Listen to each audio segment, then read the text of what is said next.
Adam Kinzinger, Republican from Illinois, who incidentally is also a military pilot, and today he tweeted, quote, "Removing Assad from power is and must be a priority." Good evening, sir. Your thoughts tonight as we look at this video of what's going on in Syria?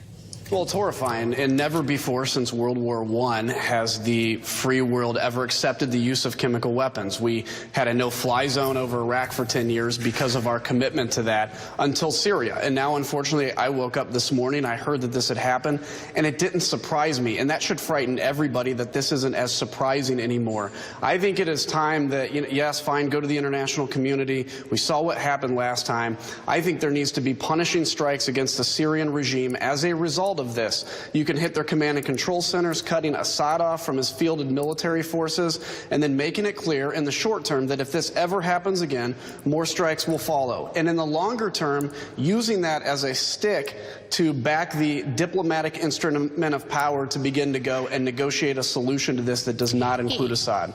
All right, well, that was sort of what was worked out, except with the exception of getting rid of Assad. President Obama said multiple times Assad was going to be gone. Well, that didn't happen. He was wrong about that, and and I'll be critical of him for that. But back in September 9th of 2013, when all of a sudden Russia came in and said that they'd worked out a deal with Syria, with Assad, to remove all the chemical weapons, and then there was that went on for a couple months. Do you think Russia was lying to us? Do you think they left the chemicals behind? I mean, what do you think about that?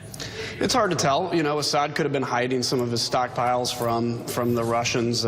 Maybe they were leaving it behind. But look, you had mentioned earlier, too, that Congress bears some responsibility. And ultimately, the buck stops with the commander-in-chief. But Congress does. I was one of the few Republicans to say that we needed to attack.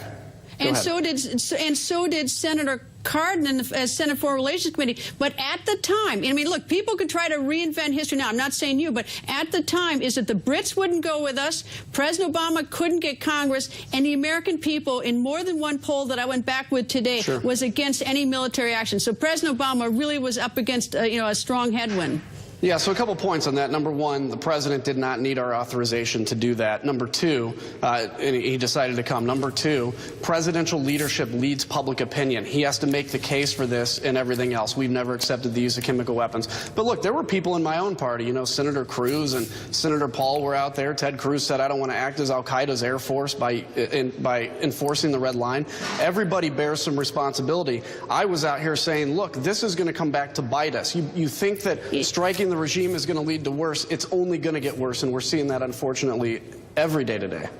I was actually, back then, I was glad that President Obama was going to Congress and not acting alone, because, I didn't want him to freelance. And frankly, if he had freelanced and gone off, we saw a lot of caskets returning with American soldiers, we'd have been all over him and very understandably upset. I actually thought it was responsible to go to Congress and get permission from Congress and get them alongside. They're the ones who appropriate all the money for all this. But if you'd have done that, we had a 7 or 10-day break. He said he was going to go to Congress, and we stayed on break. He should have called Congress back. We should have passed the authorization, because as that happens, volunteer to come back. I'm in. All right. I mean, look, I'll be hard on President Obama for things, but I'm not going to be hard on this one, because there was nothing to prevent everybody in Congress to come back at the time. That's right. That's right. I agree. I agree with you. Anyway, Congressman, thank you. Anytime. See ya. Syrian President Bashar al-Assad's most recent interview with an American journalist was in February. He denied accusations of torture and mass hangings in